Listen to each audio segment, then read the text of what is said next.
Hindi po pwede. Pakinggan po natin yung hula ni Windra Fortune kay Pangulong Rodrigo Duterte. Gagamit po tayo ng American cards para alamin ang kalagayan po ng ating dating presidente, Tatay Digong Duterte. Makinig po ang lahat. Again po, ito ay for entertainment use po. Kung ano man po ang mabasa ko rito, ay dumidepende lang po ako kung ano ang lumalabas dito sa hawak ko ng American cards. Ang ininak ko pong yun ay pangalan ng ating dating presidente. Ayan po, nirambol ko po siya ng ganyan. Kukuha po ako dito sa iba't kanan, kaliwa, gitna. So, kita nyo, plain na plain po yan. Dito po tayo. Third na diamond o 3 na diamond na nakita nyo po yan. Nakaharap po yan. Kung dito kayo, ang ibig sabihin po ng 3 diamond ay isang lalaki. Yan, lalaki po. Ayan. My gosh, ito po ay isang kwarto o selda. O ito ay isang, nagsisignify siya ng 4 na sulok. Isang lalaki, ayan po ha, isang lalaki na napansin niyo po bakit alam ko na yon ay na selda. Kasi po isang lalaki na nasa 4 na sulok. Since ang pangalan niya ang ininak ko dito, yun po ang magre-reflect.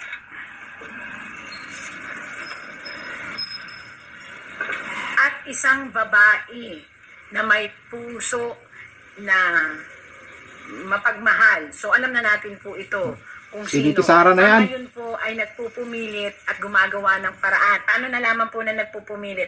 Nakita niyo po na may dala siyang bulaklak. Yung bulaklak pong yun ay ibig sincerity, loyalty, and eagerness. Yun po ang ibig sabihin yan. So nagre-represent po ito ng isang anak.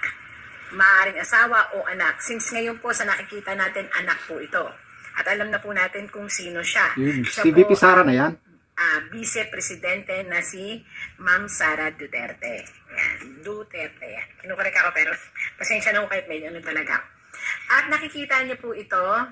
Ito po ay isang bulaklak na ang ibig sabihin po, pag ito po ay ating idinikit doon po kay Ginang Duterte, Sara Duterte, ang mangyayari po nito ay kagustuhan. May nararamdaman po siya na panganib sa kalusugan ng kanyang ama. May nararamdaman na po siya na panganib sa kalusugan ng kanyang ama at yun ay kagustuhan na po niya na mapabilis ang lahat. Kaya po alas na bulaklak na gumagalaw, lumalago, nag-wave. Ibig sabihin, nagmamadali. Yun po ha, nililinaw ko po sa inyo, nagmamadali. Ito naman po ay isang anak. Maaaring ito po yung anak na lalaki. Kaya nasabi ko agad anak. Kasi may puso, pagkatapos lalaki siya. At may katungkulan din naman po. Ang sa ngayon po, lahat sila po ay nababahala at nagmamadali. Hindi ko alam kung bakit. Pero halos hindi na nila maisip kung ano ang sitwasyon. Kasi nagmamadali po sila. Ito po ay hindi ibig sabihin ay salapi. Maaaring sa ibang kondisyon, maaaring ito ay ma-convert into salapi. Pero ito po, sa sitwasyon na ating binabasa ngayon, ito po ay delikado. Ibig sabihin po ng delikado, kinakailangan masuri, mabuti ang kalagayan po ng ating dating presidente, Duterte. Nanganganib po ang kanyang kalusugan. Lalo na po, ang ibig sabihin po nito ay pagtaas at pagbaba ng dugo na may kinalaman sa matamis. So, ang diabetic po niya ay baba at taas at maaari po siyang magkaroon ng stroke. So, kinakailangan po siyang agapan. Ito po ay dumidepende lang po ako sa nababasa ko. Iyan po. Kita nyo naman pulang-pula, ibig sabihin dugo. Sobrang taas, ibig sabihin, at bakit siya ay napakapula? Dahil ito po ay may kinalaman sa diabetiko o tamis. At may kinalaman din po ito sa nagpa-fluctuate na kanyang pressure na dugo na maaari po maging cause of pagkabagsak or sinasabi natin na depression na dala noon na maaaring, wag naman po sana, kasi pangit po ito, atake. Hindi lang atake, maaaring stroke. At sa magiging lead into matinding problema sa kalusugan. Ayan. My gosh! Ayaw ko na po sanang basahin ito. Pero ang kinalaman po nito, it may lead to death. Nakita niyo po? 10 na sakit. 10 sakit. Ibig sabihin lang, hindi isa, dalawa. Ibig sabihin nito, sobrang taas ng tensyon sa kanyang kalusugan, ng dugo, tamis, at depresyon. Pero tinumbasan po siya ng itim na baraha. Ang ibig sabihin po nito, worst to worst scenario, sana huwag. Maaari po siyang bawian ng buhay kapag ito po ay hindi naagapan.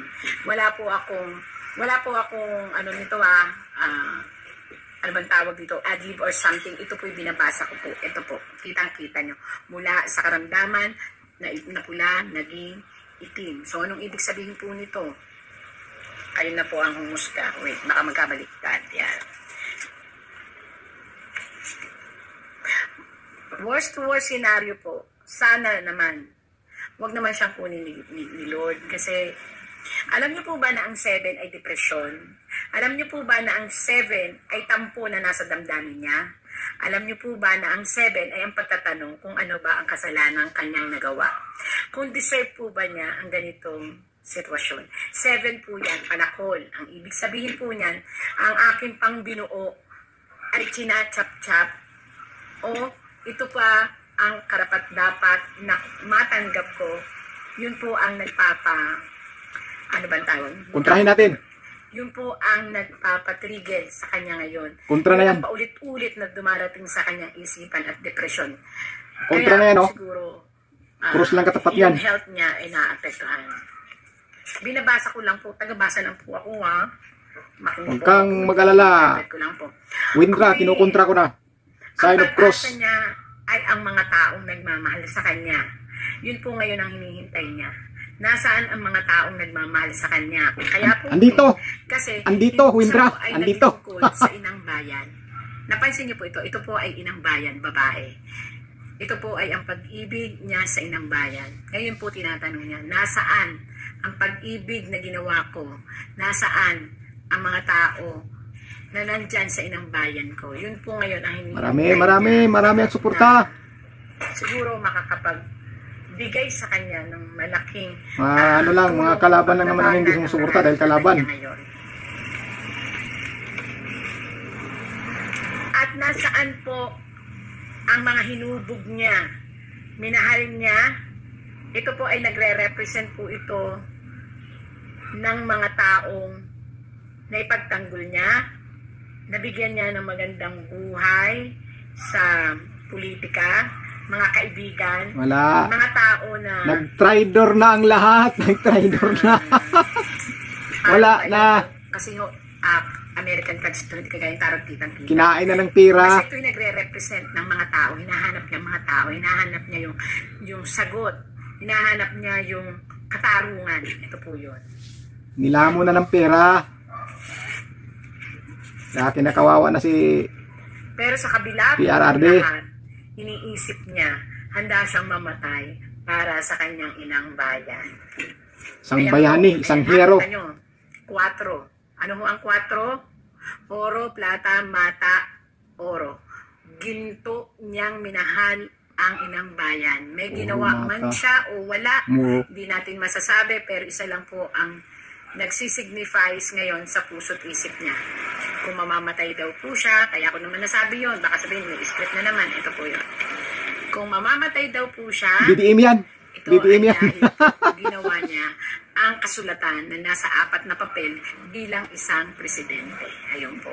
Dating presidente, di ba? Bago ka naman maging presidente, may pipirmahan ka, panunumpaan ka, at yun ay nakasulat sa papel. Yun po ang signifies ng 4 na heart. Ayan po ha, malinaw ko yung pinapaliwanag sa inyo.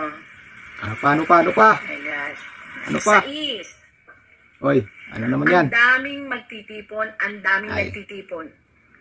May paparating po na maraming pagtitipon, may paparating din na maraming sisimpatya, at may paparating din na hindi na mapipigilan. Sa March 23, magtitipon ang mga OFW doon sa Netherlands, sa ICC. Yan po ang malaking pagtitipon. Bakit puro sa kanya? Kasi siya lang naman po ang itinap kong pangalan dito. Kaya, yun po ang good definition bakit siya lang ang nandito sa American cards na ito. 5. Ano po American ba card, ang 5? American card pala Pag-a-class yan. ng isang maliliit at malalaking idea, pero ito ay magkakaroon ng impact sa ating ekonomiya at mag-uumpisa sa 5 yung institusyon na malaki na papasukan ng mga iba-ibang nasyon ang magtitipon-tipon. Hindi ko po alam bakit. Ayan, magtitipon-tipon po. 5 po yun. Lagi ko pong tagabasa lang po ako. At 2 lang po ang adhikain. May uwi po siya. Ito po. Ibig sabihin po, may magsasagawa ng isang malawakang protesta upang may uwi po siya. Bring Ayan, him home. Dalawang option.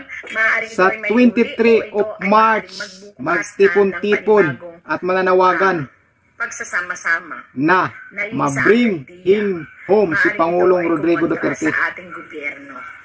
Kaya sana po, both side po, ako po ay nananawagan na pag-isipan ang lahat ng bagay.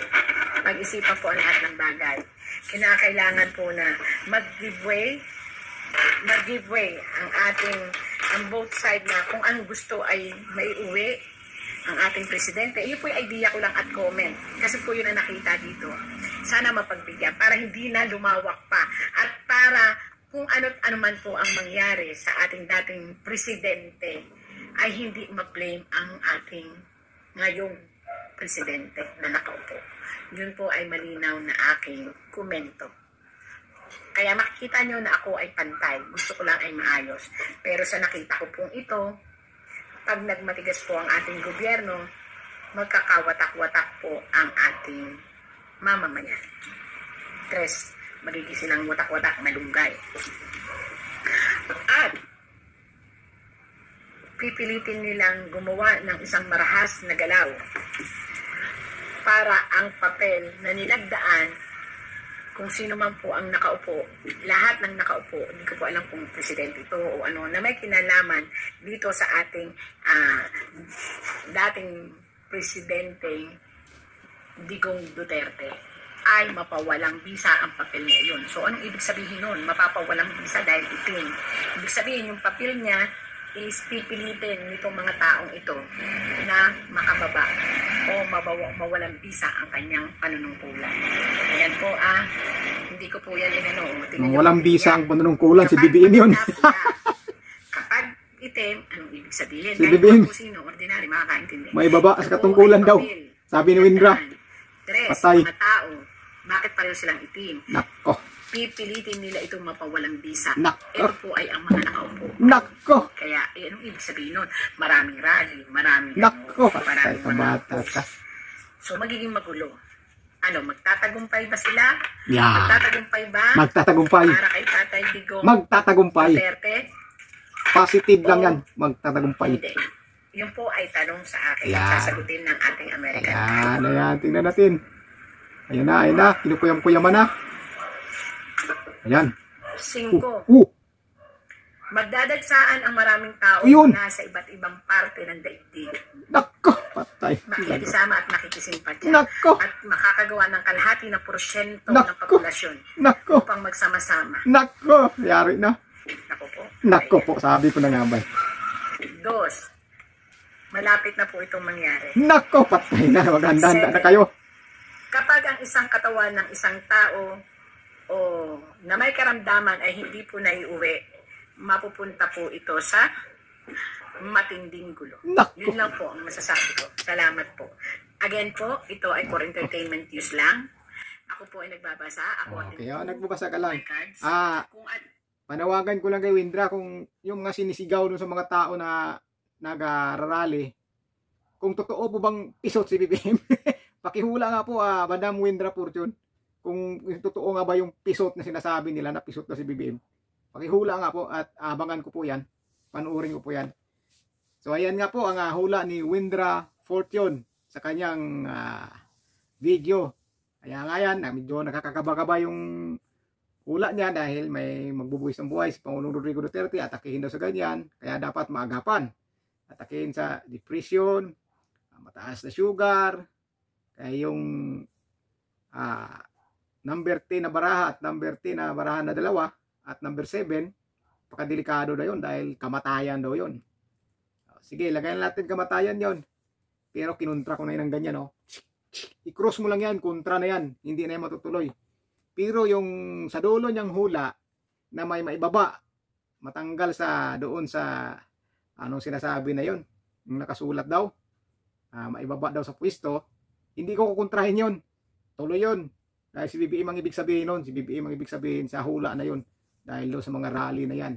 Protesta. Dahil sa galit ng taong bayan dahil hindi mapauwi si Pangulong Rodrigo Duterte. Pero, papauwi yan. Yung sinasabi niya, ba tama yung sinasabi niya na magkakaroon ng malaking rally magtipon-tipon sa ibang bansa, halo-halo. Totoo yan dahil sa March 23 magtipon-tipon po ang mga OFW doon sa Netherlands. Magsama-sama sila doon sa March 23 dahil mayroon na po silang permit para makapag-rally sila doon. Yan po ang ibig sabihin niya. Totoo yung sinasabi niya. Kuhang-kuha niya. Pero yung sinasabi niyang atakin si Pangulong Rodrigo Duterte, kung di maagapan, mamatay, kinontra natin yon. So, ibig sabihin, hindi na yon. Hindi na yung matutuloy. Yung sa dulo na lang sinasabi niya na may mababa sa pwesto. Huwag natin kontrahin yon. Huwag natin kontrahin. Dahil may mababa sa pwesto dahil sa protesta ng tao. Okay. So, yun po So, yun po ang hula ni Windra Fortune kay Pangulong Rodrigo Duterte kung anong mangyayari. Pero ang video na yan ay for entertainment lang daw, pero yan po ay hula po. Nasa atin na po kung maniwala tayo o hindi. Pakinggan nyo lang sinasabi niya, nasa inyo na rin ang desisyon. So ganoon lang po mga kababayan, nasa inyo na po kung naniwala kayo sa hula o kaya naman hindi. Babo!